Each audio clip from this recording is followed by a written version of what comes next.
daughters, one son.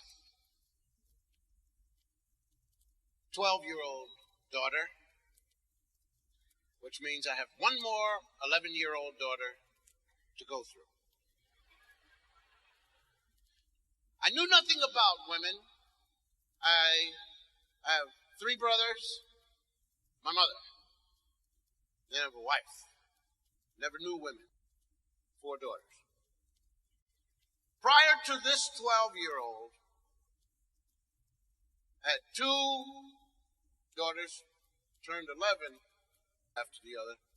I didn't know what was wrong with them. So I just see these little girls walking around the house, head hung low, just walking, and you say, hi, how's it? Well, okay, I guess. I don't know. Okay, well, yeah. You bring them flowers. Hey, got your little flowers here. Try to cheer them up. Oh, thanks, Dad. Well, don't you like them? Yeah, they're pretty. They're really nice. Thanks, Dad. I'll put them upstairs. Hey, I got your pair of jeans. Look at this. Really nice. I picked them up in the place right from the door. Thank you, Dad. Are you unhappy? Well, I don't know. I guess. Maybe. 11-year-old girls. Sort of. I don't know, I guess. Maybe. Never really looked up. Always at the floor. And then, for those of you who have 11-year-old daughters or about to have them, listen to me carefully. The reason why they're depressed is because 11-year-old girls are standing at the window of life waiting for their breast to come.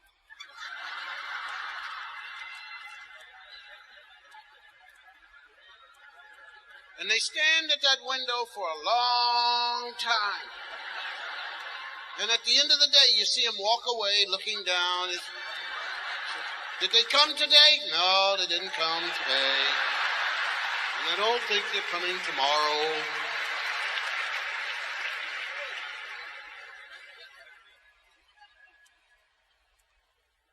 So to bring some form of hope, you could show them, look, they're all around. You're not going to be left out. They'll be here. I don't think so, Dad. I don't know. My wife and I made up the breast fairy.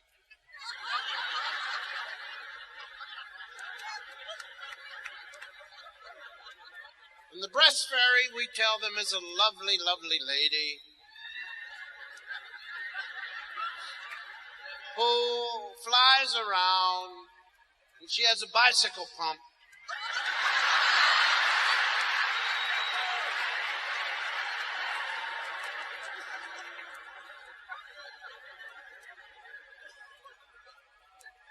And sometimes she pumps a long time. And then sometimes she just pumps a little bit,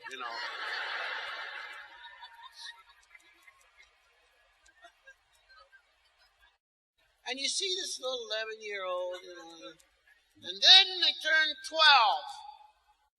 And the breast fairy has arrived and made a couple of pumps. Well, we're talking about posture now.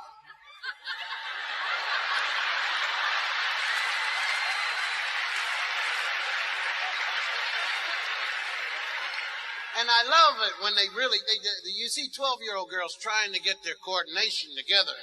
They've already picked this up, They're not poking it. They're just, and you see them trying to.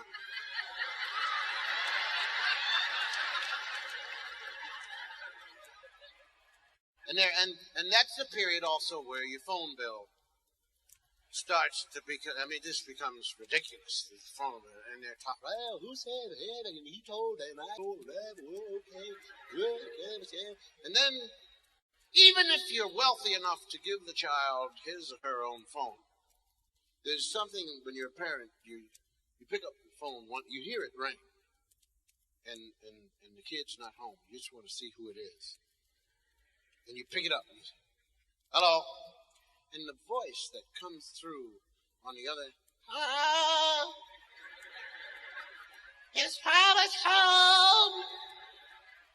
And the voice is not one that you would want to talk to or listen to for a long time. It's a pitiful, shaky, quivering, pimple-sounding voice.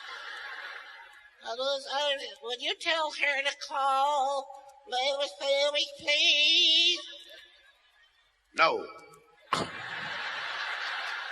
Now, when these girls turn 13, there comes a problem that I'm happy to say I'm not in. This is a 13-year-old girl telling her mother that she's got to trust her. For some reason, mothers get into it with these girls. Now let me help all of the mothers of America to understand why these girls happen to be the way they are. It's not all their fault. I am not a human being to blame God. I would never even give God a memo. But I will say this, and it may sound like a complaint, but I think I can be saved by saying, I don't understand why God made the male late in turning over this puberty period. The female understands and at least feels and breaks early. She's gone. You know, age 10, my wife came to me and said, Bill, I just want you to know that at certain times, some of your daughters may achieve a certain period of time when they will, and the bodies change, so you have to be ready.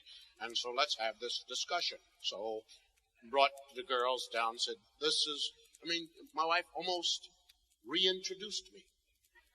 This is your father, and in case I'm not here, and that time of your life comes when your father will aid you in this, and then, and this is what you do with this, and you take this, and you take her up.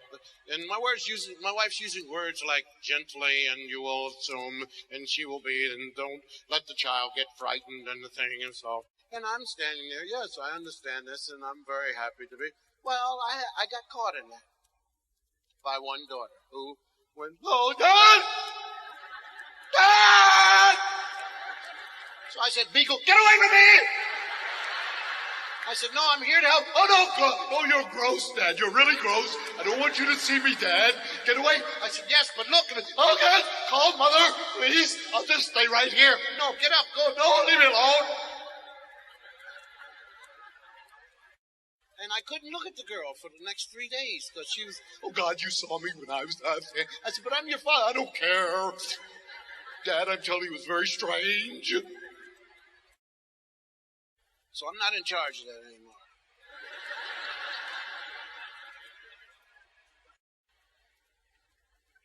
Now, 13-year-old girls have been from 11 waiting for the breast, at 12 walking properly, now putting things on the eyes and the eyelids, and makeup and learning bracelets, rings, and things, and hottest shoes and things, socks, and twirling and rolling up sleeves and letting collars hang out, and leaving this down and things slipping off the shoulder, and learning how to walk and look at men and boys, and playing love songs and being in love with poster pictures, and falling in love with TV people and movie people and love, and oh God, I just can't believe it. And discussing with girlfriends about who, oh God, and just the word hunk and crunch and oh God, life, and if I would just die. Now girls are there, 12 to 13, they're there. Love, romance, songs. Oh, love you, find you, oh God, oh my God. But boys, God made boys, even up to 12. They're grabbing frogs. You got a frog? Yeah, there's a frog. You wanna go get some snakes? Yeah, we'll get a cat and we'll throw a cat around. Yeah. And then we can dodge traffic for a while, okay? Yep. Oh, there's a girl. Go get her. Beat her up. You know, and he hit her. Hit her in the back. Oh, God, what did you... Oh, yo. Take that, you dirty rat. I would rather kiss a dog on the nose than kiss a girl on the cheek. Now, with the male, it's overnight. And wherein we have the breast fairy, for the males, we have the fairy of good dream.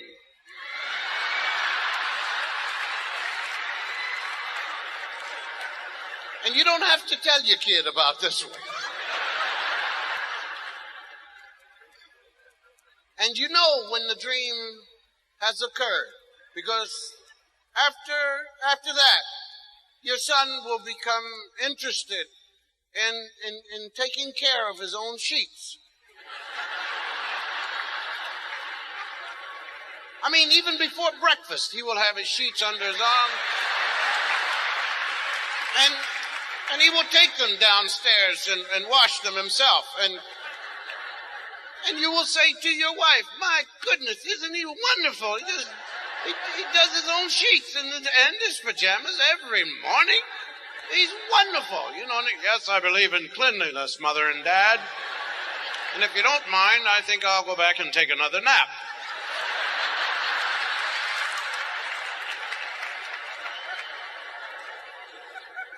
And so the fairy of good dream has arrived, and the boys see girls.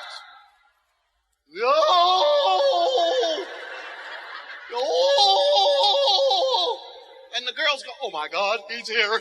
But they don't know how long these fools are going to last, because they weren't too bright before then.